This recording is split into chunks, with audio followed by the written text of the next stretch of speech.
A final push by a West Side Neighborhood Association to get funding for additional officers in this year's budget. How they're doing that right now at 10. And a recreation of a collision on Lake Mendota, a new look at the fatal crash between a UW lifesaving boat and a windsurfer as a settlement is reached in the case. Plus, hundreds of small flags are lining Rimrock Road. The meaning behind the display, straight ahead. From the Channel3000.com Alert Center, this is News 3 Now at 10. But first, we have breaking news just into our Channel 3000 Alert Center. All lanes of Highway 14 south of Madison near Brooklyn are now closed due to a significant crash. This is near the intersection of Highway 92 at 14. Crews are estimating this could take more than 2 hours to clear. There's some very slippery road conditions out there tonight. This snowfall wrapping up, and then comes the cold, perhaps near record cold. Those roads are bad tonight. We're looking at temperatures in the teens and even colder later this week. Gary Canalti is in the Weather Center. And Gary, what are the chances we break a record in the coming days? We probably won't do it tonight, but we could be close to a record low temperature for tomorrow. We'll also flirt with the record cold high temperatures for tomorrow and for Friday. As we take a look at high-resolution Doppler radar, you can see most of the snow now shifting east of southern Wisconsin. It is ending pretty quickly. Visibilities are improving across much of the area. Some of that snow not even reaching the ground, although it is still Milwaukee and Kenosha where visibilities are down to around a mile or so. But temperatures continue to fall. They're in the mid-20s north of Madison, upper 20s to around 30 south of Madison. That's below freezing, meaning that the roads are becoming slick, especially in areas where they are wet. Skies will clear out. Temperatures will drop into the upper teens by tomorrow morning. Look at that high temperature for tomorrow, 26 degrees. That's almost 25 degrees below normal and only 3 degrees above the record low high temperature for tomorrow. So we could be setting records in the coming days. I'll have more details and weather in a few minutes. Gary, thank you. And remember, for all of your traffic and weather information on the go, download our free Channel 3000 First Alert weather and traffic app. It includes our accurate local forecasts from our weather team, interactive radar, and up-to-the-minute traffic information. Just search Channel 3000 in your app store. Next tonight, we're nearing the final step in Madison's budget preparation for next year. As of right now, the council has not allocated any money for more police officers. A West Side neighborhood is hoping that will change. Amy Reed joins us live from the Orchard Ridge neighborhood to explain how they're making their voices heard. Amy? Last night, Madison Common Council sent their budget on to one of its last phases, public hearing. That's where you get to say what you think of the council's decisions, but the neighborhood association here isn't waiting to give their thoughts. These are all my paintings in here. Teresa Drinka fills her home with things she's painted, but the decoration that sticks out wasn't her creation. If you look closely, there's the scar from the bullet right here. The leftover path of a misshot bullet that went through her bathroom in the middle of the night. And that was what drew me to the board. I thought, well, maybe I need to get involved. Now on the Neighborhood Association board, she oversaw a survey of her neighbors, finding out how they felt about the way things in the city are going. Most people who got back to them, about 74%, said they were concerned about public safety. Another majority, 76%, said the city should make room to hire the 31 officers the police department requested. They sent their request in a letter to the mayor. I just think if people feel this way in this neighborhood, they feel this way in other parts of the city as well. And they want to be heard, and they don't feel they're being heard. So I'm in patrol right now, and I work our second shift, which is noon to 8. Officer Amelia Levitt is hoping for the last part too. She said it's not so much how much she works, than how hard those shifts can be, going from call to call for 8 hours, not getting to pause to eat or emotionally process what just happened.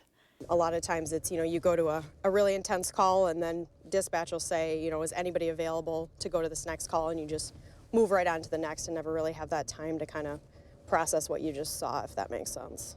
Currently, the budget has about $160,000 left to play with, and options for adding 3, 6, or 12 officers are $168,000 at the cheapest.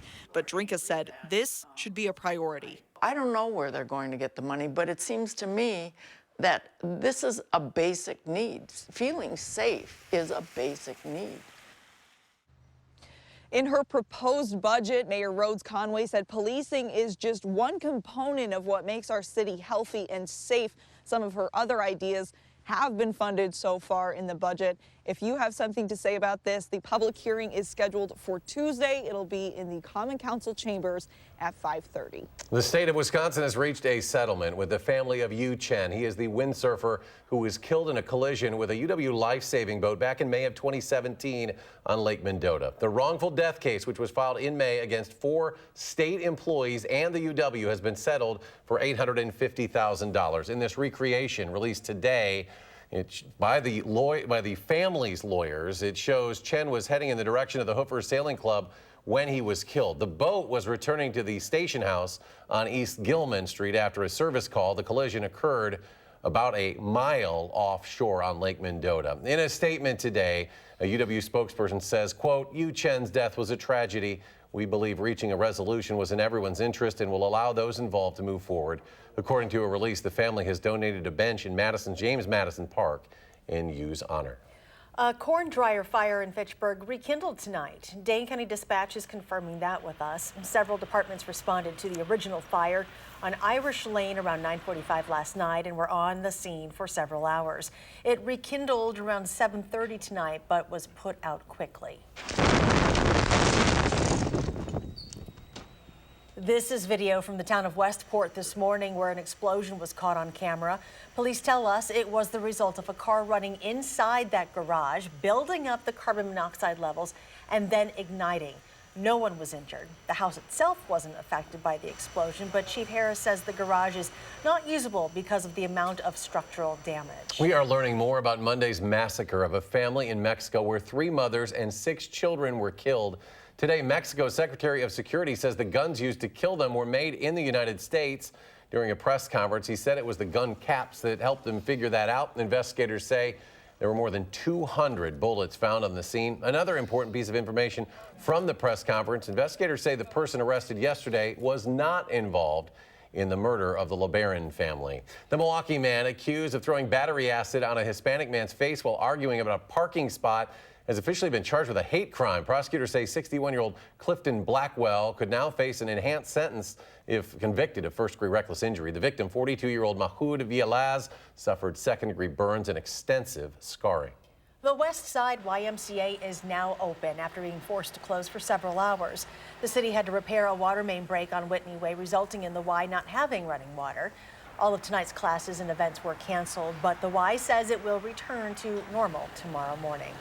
A suspect is in custody for allegedly using at least 5 counterfeit $100 bills in Mount Horeb last month.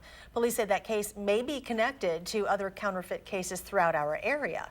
The bills were printed on real currency paper, so they did pass the usual marker test. Police recommend checking bills carefully and remind businesses that they have the right to refuse large currency. Well, we should hear whether F-35 fighter jets will be stationed at Truax Field by this spring. The public comment period on the environmental impact statement closed last week. In a news release today, the Wisconsin National Guard thanked the community plus local and regional leaders for their feedback. If the U.S. Air Force selects Truax to host those jets, they'd arrive here in 2024. The Coast Guard still searching for a missing airman who fell from an aircraft during a jump training mission over the Gulf of Mexico yesterday. The missing staff sergeant deployed his parachute and fell about 1,500 feet into the water. The crew aboard the C-130 lost sight of him once he hit the water. The search area is about 3 miles off the shore of Destin, Florida. If you take a drive down Rimrock Road, you'll notice a number of green flags by the side of the road. It's part of an awareness campaign that Briar Patch Youth Services is doing throughout the entire month. Jamie Perez spoke with them today to see why they're trying to catch people's attention. Well, those flags represent the 300 children who are homeless on any given night here in Dane County. Just being outside now, it's pretty cold. So imagine the kids who do not have a home to warm up in as temperatures continue to drop more and more. Today, I spoke with the organization who is using these flags to raise awareness and hopefully get these kids the help they need, especially during this time of year. Those 300 flags are there to represent the 300 kids who are homeless every night. It may be tough to imagine this many kids are without a safe place to go at night. But the goal of this green flag display is to make you see the reality these kids live with on any given night.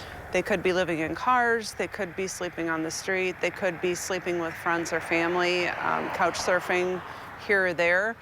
But when they're in that situation, it really makes them vulnerable. It puts them in a really vulnerable situation because they're at risk of exploitation. 1 out of every 3 youth who are out on the streets are sexually exploited every 48 hours. Jackie Warrenberg helps kids for a living at Briar Patch Youth Services, but given the limited capacity and only having room to house 8 kids here on any given night, the rest are somewhere out there without a place to go. It's sad. I mean, it seems like kind of almost you're defeated before you start. In an effort to bring awareness to this bitter statistic here in Dane County, these flags will stay out here throughout November to catch as many eyes as possible.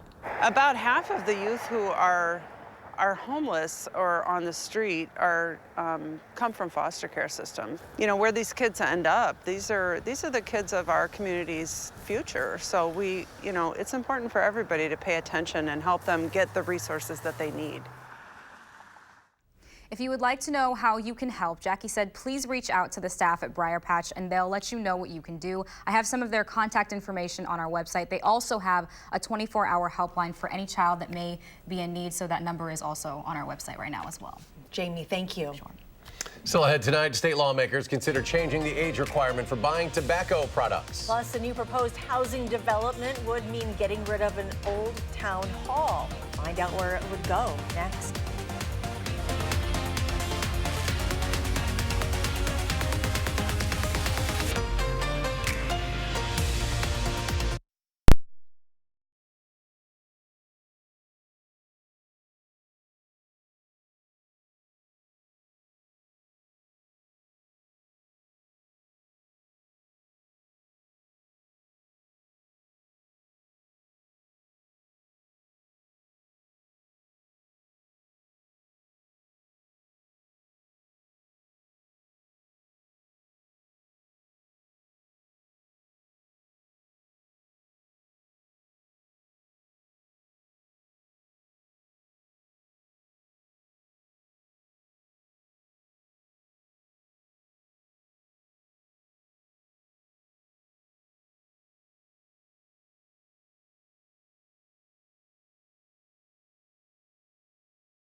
Welcome back. The U.S. Senate has unanimously approved a bill to make animal cruelty a federal offense. The PACT Act, which stands for Preventing Animal Cruelty and Torture, has now passed both chambers. It'll go to the president's desk. Current federal law only explicitly prohibits animal fighting. As vaping products become more popular in Wisconsin high schools, a bipartisan bill would raise the age to buy all tobacco products, including e-cigarettes, from 18 to 21. It would prohibit anyone from selling nicotine and tobacco products and paraphernalia like vape pens to anyone under 21. The American Heart Association says nearly 95% of all smokers start before they turn 21. We're expecting former Attorney General Jeff Sessions to announce his candidacy tomorrow to try and get back his old Alabama Senate seat. Sessions was a senator before stepping down to become Trump's Attorney General. Last year, the president asked him to resign, effectively firing him after repeated clashes about Sessions recusing himself from the Justice Department's investigation into Russian meddling in the presidential election. This Friday marks 1 year since the Dudley Camp Fire started in northern Butte County in California. The fire remains one of the deadliest wildfires in U.S. history, claiming 85 lives and destroying more than 18,000 structures. Well, for the first time in nearly 20 years, a new strain of HIV has been identified. That strain is part of the Group M version of the virus, which researchers say is the same family of virus to blame for the global HIV pandemic. The findings published today, according to the World Health Organization, about 36.7 million people in the world are now living with HIV. A new housing development could soon be coming to the town of Beloit, which would involve selling the town hall. That building has been empty for the last few months. While it's still not a done deal, the proposed development would include several duplexes and other multi-unit housing. Last month was the warmest October on record across the world. The European Union's Climate Change Service keeps those records, which go back to the 1970s. Well, last month narrowly edged out the previous record set in 2015. And it's not just October. Every month so far this year has ranked as one of the warmest for that month. Another sign of the time of the year, Starbucks is rolling out its signature red and green cups to mark the beginning of the holiday season. A Starbucks executive says the seasonal offerings help boost sales by getting customers into the spirit of the season. The coffee chain is also selling 5 specialty holiday drinks this year. The cups and special drinks are expected to be in stores tomorrow. Weather's feeling like that time of the year. You need your hot cup of coffee, and if you've been out on the road tonight, they are very slippery actually in some spots. Yeah, it wasn't much snow, but the timing of it was bad because it was during the evening rush hour. But it is winding down. On high-resolution Doppler radar, you can see the last of the bands of snow passing south and east of Madison, heading into southeastern Wisconsin. If we take a look at visibilities, they've improved to 10 miles or better across much of southern Wisconsin, indicating that either no snow is falling or just a few flurries are.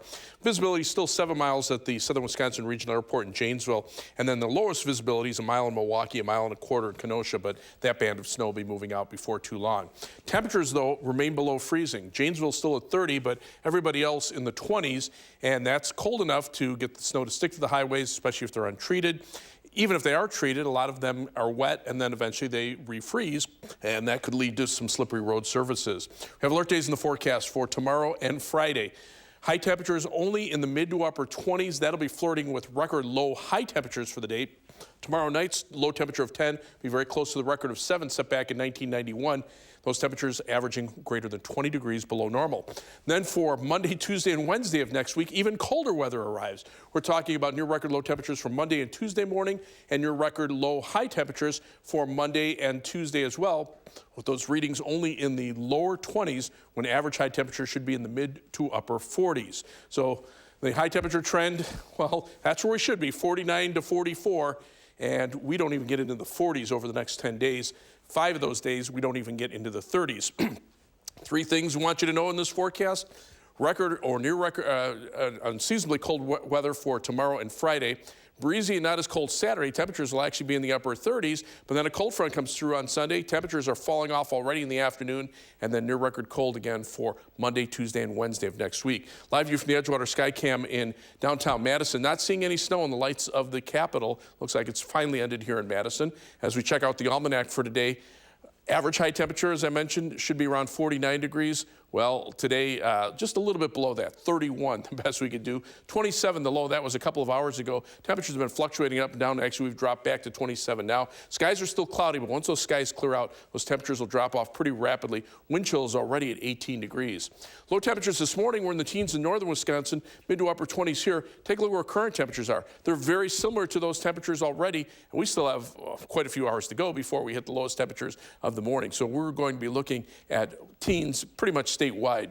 Skies will turn clearer overnight as the snow south of Madison ends. Low temperature dropping to 16. For tomorrow, a sunny but unseasonably cold day, that high of 26, only 3 degrees above the record low high temperature for the date. Future track shows skies clearing out overnight. That allows temperatures to drop into the middle teens. High temperatures tomorrow only in the mid-20s through most of southern Wisconsin. Tomorrow night, clear skies, temperatures drop to around 10. The record low for tomorrow night, again, 7 degrees, set back in 1991, and then high temperatures in the upper 20s on Friday, still about 20 degrees below average. 7 to 10 day forecast. Well, a brief warm up on Saturday, 39, but don't get fooled because already on Sunday, that high of 34 will be early in the day with falling temperatures, and that leads to highs only in the 20s, low 20s, Monday and Tuesday, and nighttime low temperatures in the single digits. We'll have to wait till the end of next week to see temperatures back above freezing. How's that? Well, let's go positive on this. Yeah. The Badger game looks pretty good for Saturday. That's the warmest day you got. The warmest day of the next 10. There you go. That's when most people will be outside, so that'll be good. We'll take that. Right. The cold afterwards, you can forget about that for a while. To deal with it. Worry about it next week. All right, Packers, get ready for an important game, an important stretch of their season. We'll hear from quarterback Aaron Rodgers next in sports.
Packers went back to work today. They'll host the Carolina Panthers at Lambeau Field Sunday afternoon, 3:25. For the Packers, it's Carolina this week, a bye week, then a road trip to San Francisco.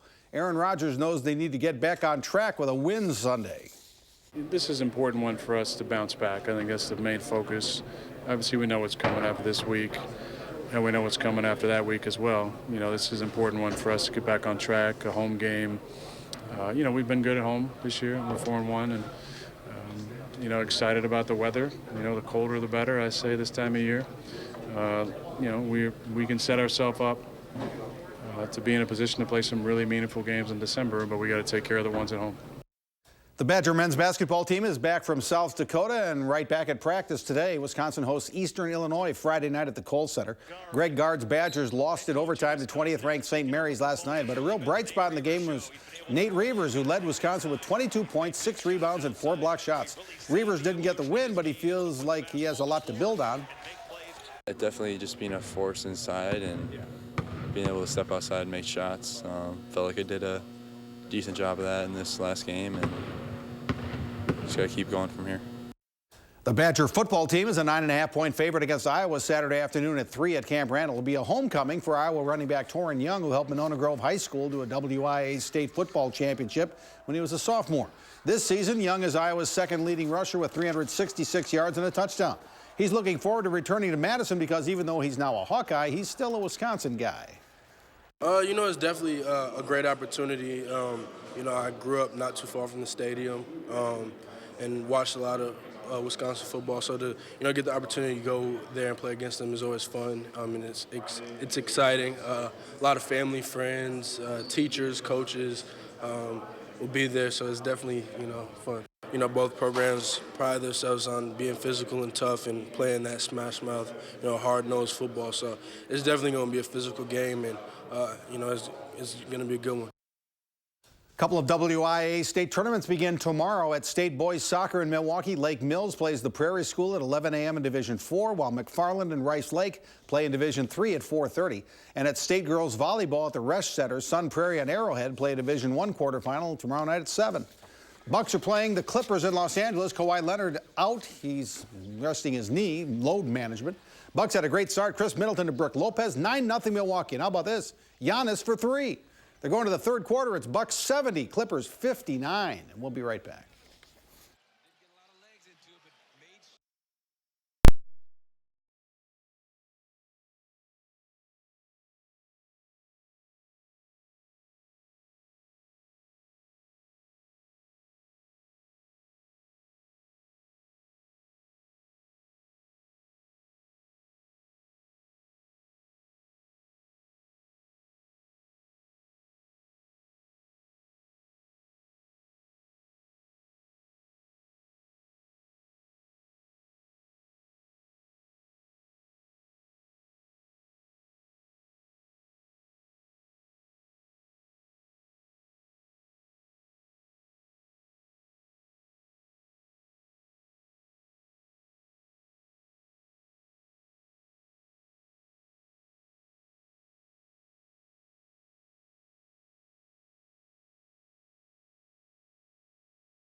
Mother Nature is sending us more cold temperatures. Everybody was commenting on that. I don't like that. Promo with the that scraping. noise. Ugh. Yeah, well, it's the good news is the snow is moving out tonight, but the bad news is temperatures are starting to drop. We're still at 27 in Madison, but notice Black River Falls down to 22. Skies are clearing out just north and west of us, and the wind chills now are dropping into the teens. By tomorrow morning, we'll be down to about 16, 26 for a high tomorrow, and 10 tomorrow night. That could be close to a record. Highs upper 20s the next couple of days, upper 30s Saturday, and then unseasonably cold for the first part of next week. Maybe by the end of next week it starts to warm up. Maybe.